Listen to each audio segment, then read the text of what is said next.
दुनिया में ऐसे बहुत सारे कत्ल हुए जो आज भी एक पहेली है जिसको सुलझाया नहीं जा सका।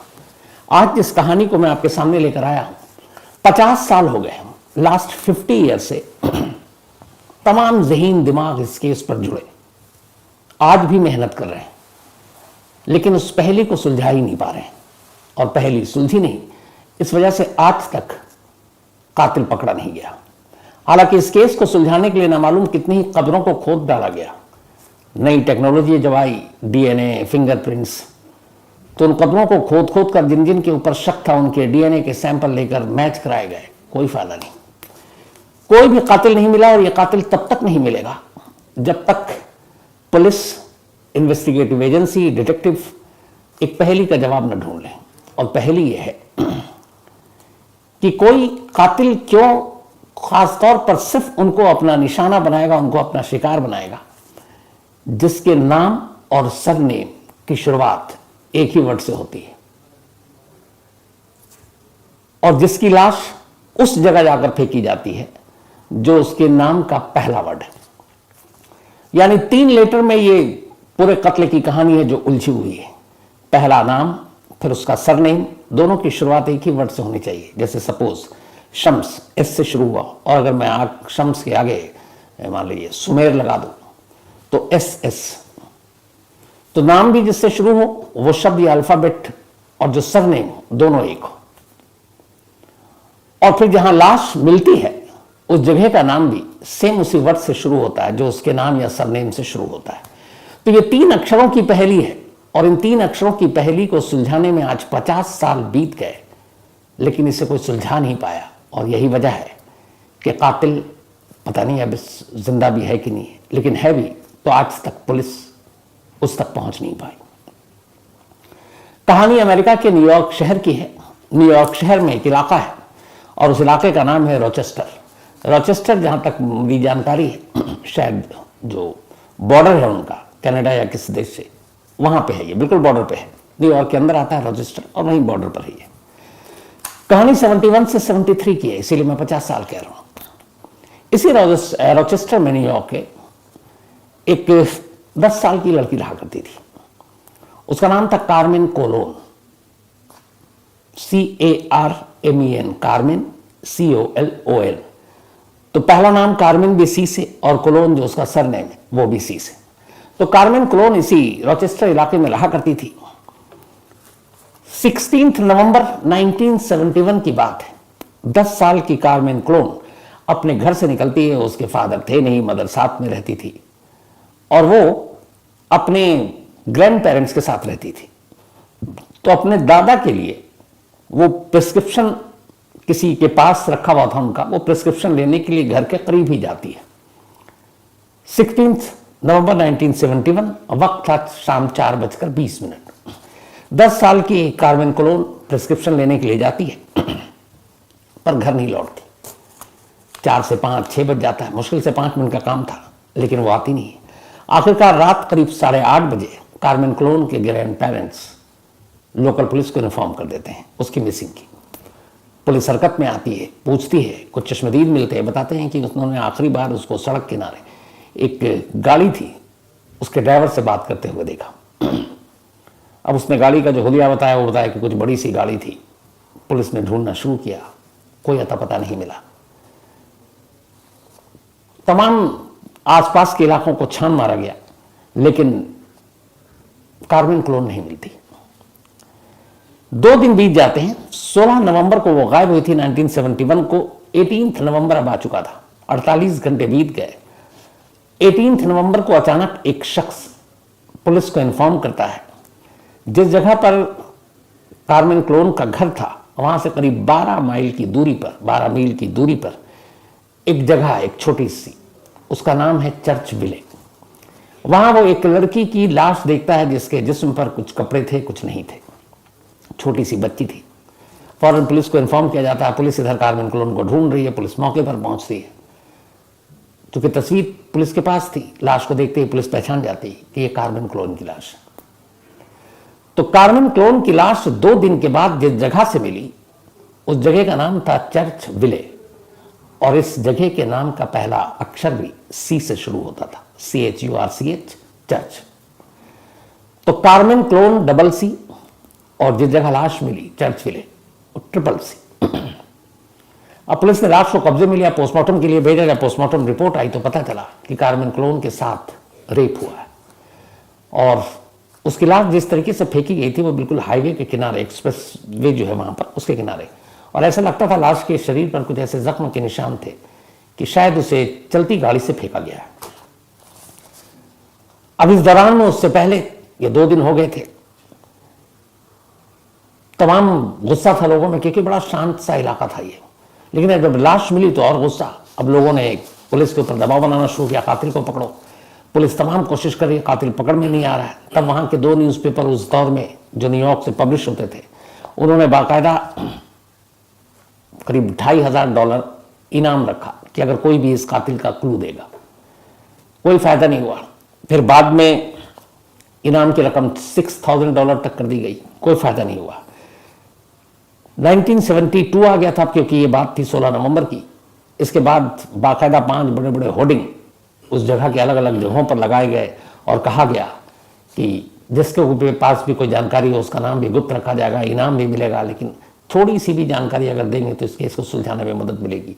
तो हर तरह से कोशिश की गई, पुलिस भी लगी रही, इनाम की रकम का भी ऐलान हुआ, होर्डिंग्स भी लगाए गए, पोस्टर भी लगाए गए, लेकिन कार्मेन क्लोन का कातिल नहीं मिला।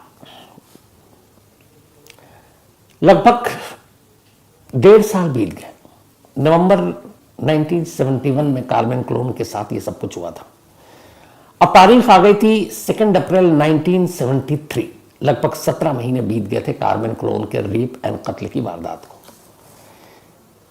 17 अप्रैल बल्कि 2 अप्रैल 1973 को इसी इलाके में जो रॉचेस्टर न्यूयॉर्क के पास है, एक और लड़की रहा करती थी।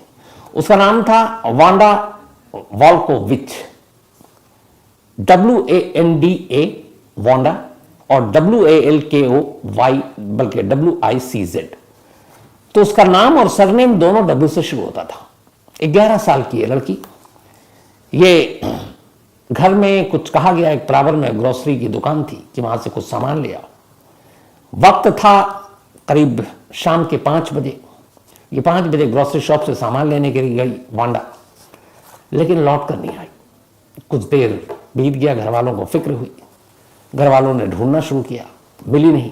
रात 10:15 पर वांडा के घर वालों ने पुलिस में मिसिंग की कंप्लेंट फाइल कर दी।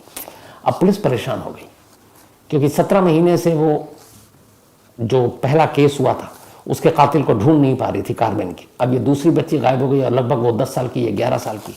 पुलिस ने फौरन अपनी दिखाई कि किस तरह से मुस्तैदी ढूंढने का काम शुरू किया। कोई फायदा नहीं आसपास।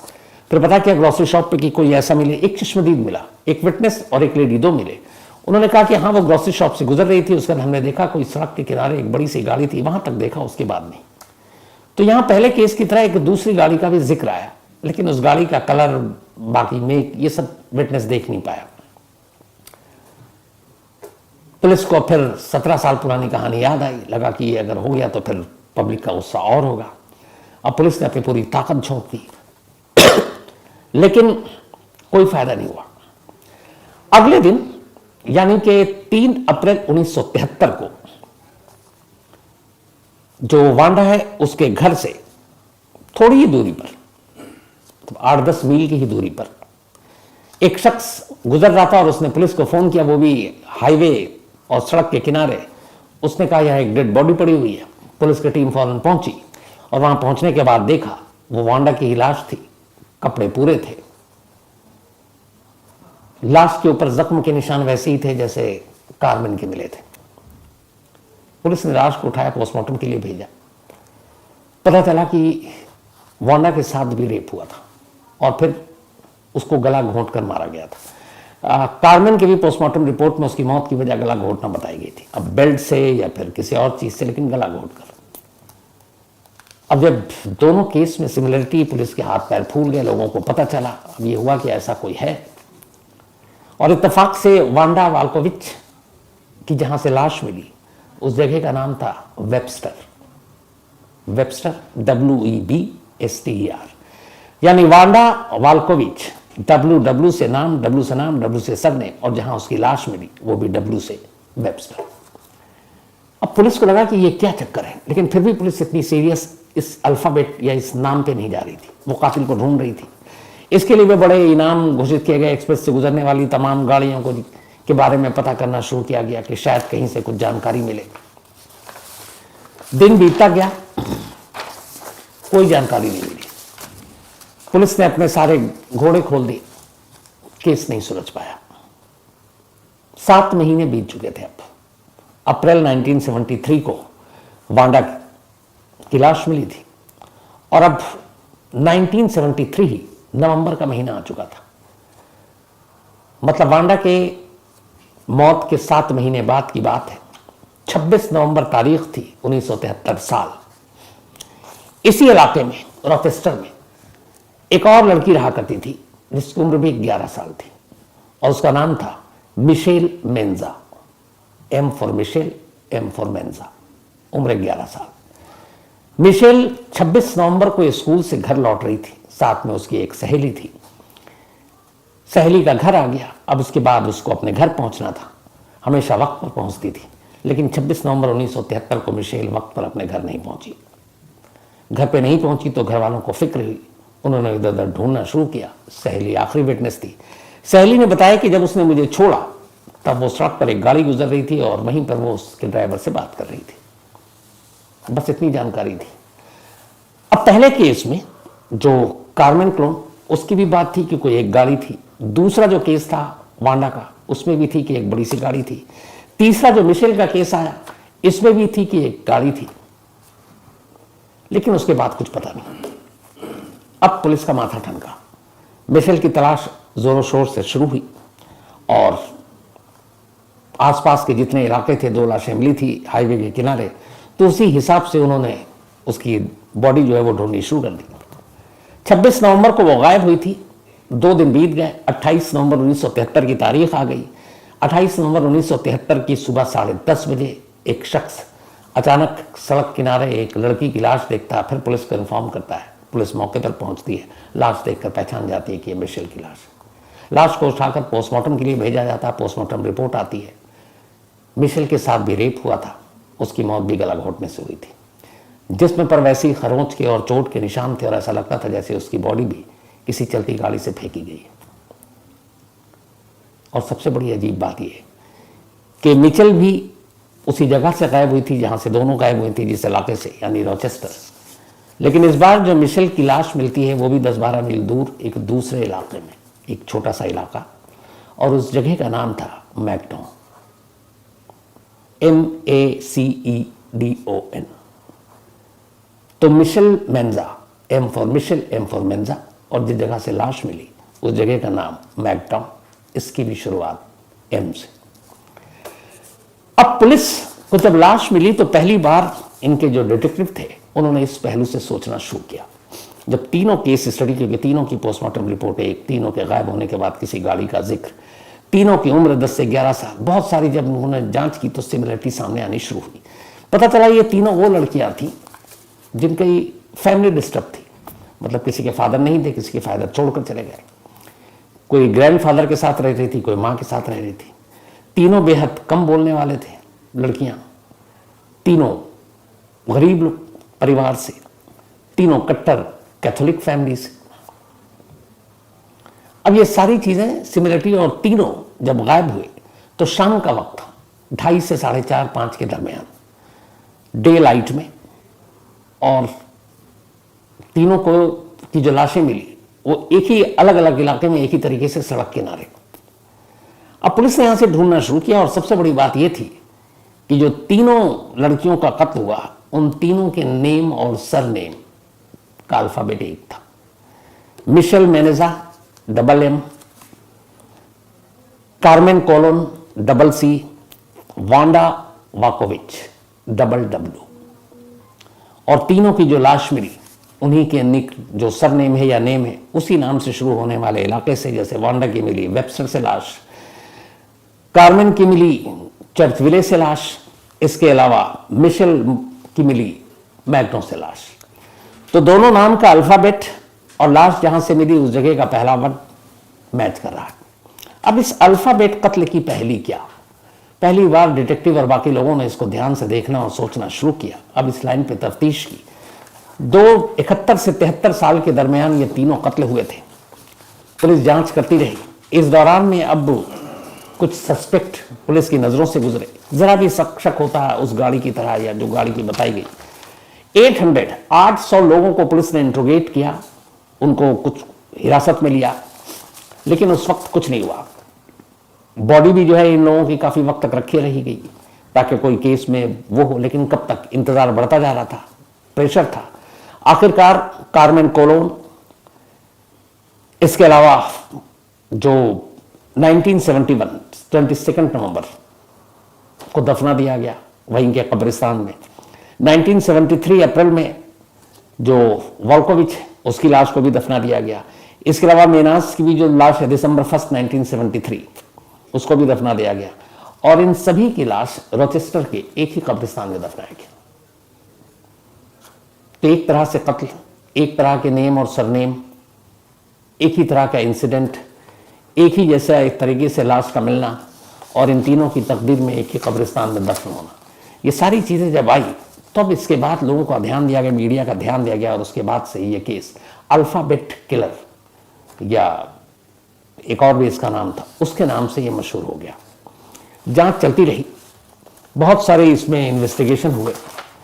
जो मेन 800 थे उनमें से कुछ सस्पेक्ट बड़े स्ट्रॉन्ग थे। उनमें से एक था मिगुएल कोलोन। मिगुएल कोलोन जो था वो कार्मेन कोलोन का अंकल लगा करता था, अंकल था वो। और कहते हैं कि आखिरी बार जिस दिन वो गई थी घर से बाहर निकलने के लिए, तो उस गाड़ी से पहले वहां के आसपास के इलाके में उसके अंकल भी देखा गया था, जबकि वो अलग रहता था। और सबसे बड़ी उसकी वजह यह थी कि जो कार्मेन कोलोन थी उसकी मदर के साथ उसके अंकल के रिलेशन थे। तो एक थ्योरी ये आई कि शायद उस रिलेशनशिप की खबर मासूम कोलोन को मिल गई और उसने इस हालत में देख लिया और उस राज को दबाने के लिए उसी ने उसे मार डाला। अब उससे पूरी जो है इन्वेस्टिगेशन हुई, सारी चीजें हुई, लेकिन उसके खिलाफ कोई भी सबूत नहीं मिला। आखिर में मिगुएल कोलोन को छोड़ दिया गया। दूसरा जो सबसे बड़ा सस्पेक्ट आया इस केस में, उसका नाम था डेनिस ट्रेमिनी। डेनिस ट्रेमिनी एक मतलब वहां का घोषित अपराधी टाइप का था और उसके ऊपर यह था कि उसने बहुत सारे बच्चियों के यौन शोषण किए।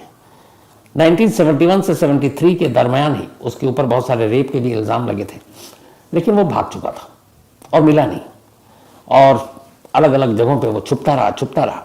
2007 जनवरी 2007 में, हालांकि ये छुपता रहा उस दौरान में भी, लेकिन इन इलाकों में जहां जहां ये चीजें हुई ऐसा एक भी सबूत नहीं मिला था जिससे पता चले कि डेनिस ट्रेमिनी को किसी ने मौके पर या मौका वारदात पर या जहां से लाश मिली देखा हो। तो कहीं पे भी उसकी मौजूदगी साबित नहीं हो पाई थी, लेकिन पुलिस के नजर में वो एक सस्पेक्ट था। जनवरी 2007 में ट्रेमिनी ने खुद को गोली मार ली थी। मौत के बाद उसे जब दफनाया गया तो ये बात पुलिस को पता चली, न्यूयॉर्क में जो इस मामले की जांच कर रही थी। उसने उसकी बॉडी को निकलवाया और उसका डीएनए सैंपल लिया और उन तीनों बच्चियों से मिलवाया और ये लगा था कि शायद केस खुल जाएगा, लेकिन अफसोस डेनिस ट्रेमिनी से किसी का भी डीएनए सैंपल मैच नहीं कर पाया, यानी कि वो बेकसूर था। 2009 सबसे जो लास्ट हुआ है वो ये है कि एक इसमें जो बड़ी गाड़ी का जिक्र हो रहा था तो उसमें आया कि शायद ये फायर ब्रिगेड की कोई गाड़ी हो सकती है, जो हुलिया कुछ चश्मदीदों ने अलग अलग तरीके से बताया था। तो बड़ी गाड़ी और फायर ब्रिगेड के एक शख्स पर पुलिस को बड़ा पुख्ता शक था कि ये कहीं ना कहीं है, क्योंकि तीनों को जिस तरीके से उठाया गया वो सड़क से गायब, फिर तीनों की लाश सड़क के किनारे मिली, फिर तीनों को जिस तरीके से बॉडी मिली उसमें यह था कि इनको गाड़ी से नीचे फेंका गया है, तो अब वो गाड़ी कोई बड़ी हो सकती है। तो ये हुआ कि ये फिर एक फायर जो फाइटर गाड़ी थी उसके एक एम्प्लॉय को के ऊपर शक हुआ, लेकिन ये बहुत बात की बात है। धीरे धीरे चूंकि ये केस पे काम चलता रहा, 2009 में न्यूयॉर्क पुलिस ने तय किया कि अब तो डीएनए और वीएनए बहुत एडवांस हो चुका है, तो उसके भी सैंपल को टेस्ट करते हैं। तो उस फायर फाइटर की जब मौत हो गई उसके कब्र से भी उसको लाश को बाहर निकालकर उसके डीएनए का सैंपल लिया गया और उस सैंपल को उन तीनों लड़कियों के साथ मिलाया गया। अफसोस वो सैंपल भी नहीं मिल पाया, यानी वो फायर फाइटर भी जो था वो भी बेकसूर था। 50th ईयर, 50 साल इस केस को हो गए। 1971 से शुरू हुआ था 73 तक। 50 सालों में न जाने कितने लोगों से पूछताछ हुई, 50 सालों में न जाने कितने तरीके से जांच हुई, 50 सालों में न जाने कितने ज़हीन दिमाग ने अपने आप को आगे किया कि वो इस अल्फ़ाबेट किलर को ढूंढेंगे। लेकिन आज भी ये केस एक पहेली की तरह है। इस अल्फ़ाबेट किलिंग के पीछे का मकसद ही क्या है, इस सवाल का जवाब कोई नहीं ढूंढ पाया। ऐसी एक शिकार को ढूंढना जिसके नाम और सरनेम एक ही वर्ड से शुरू हो, और उस शिकार की लाश ऐसी जगह फेंकना जहां उसका नाम और सरनेम का जो अक्षर है वो जगह की भी, उस इलाके की भी नाम की शुरुआत उसी अक्षर से हो, इसके पीछे क्या लॉजिक हो सकता है? अल्फ़ाबेट किलिंग की यही पहेली है। 50 साल में तो सुलझा नहीं, लेकिन अभी जो लेटेस्ट 50 साल हुए, तब न्यूयॉर्क और वहाँ की जो पुलिस थी रॉचेस्टर, उन्होंने कहा कि ये केस बेशक बंद है लेकिन बंद नहीं है, आज भी खुला हुआ है। आज भी अगर किसी के पास कोई क्लू है, कोई जानकारी है, कोई इन्फॉर्मेशन है, तो वो आगे आकर दे। और आज भी इस केस पर काम चल रहा है। 50 साल तो हो गए, अल्फ़ाबेट किलर आज तक सामने नहीं आया, लेकिन उम्मीद का दामन छोड़ना नहीं चाहिए। क्या पता ये केस सुलझ जाए और फिर पूरी दुनिया को ये पता चले कि इस अल्फ़ाबेट किलिंग का मतलब क्या था। आखिर कातिल क्यों ऐसे शिकार को चुन रहा था जिसके नाम और सरनेम एक ही वर्ड से शुरू हो, और क्यों वो उसकी लाश को उसी जगह फेंक रहा था जिस जगह के नाम का पहला अक्षर भी उसके शिकार के नेम और सरनेम का पहला अक्षर हो। मालूम नहीं क्या वजह होगी।